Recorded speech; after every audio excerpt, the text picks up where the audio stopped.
پیدائش کے بعد اولاد کے حقوق۔ نمبر 1، کان میں اذان دینا۔ نمبر 2، عقیقہ کرنا۔ نمبر 3، اچھے نام کا انتخاب کرنا۔ نمبر 4، ختنہ کروانا۔ نمبر 5، باپ کے نام و نسب کی طرف انہیں منسوب کرنا۔ نمبر 6، ان کے لیے دودھ اور غذا کا بندوبست کرنا۔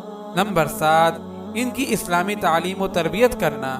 نمبر 8، ان کے ساتھ شفقت و ہمدردی کا معاملہ کرنا۔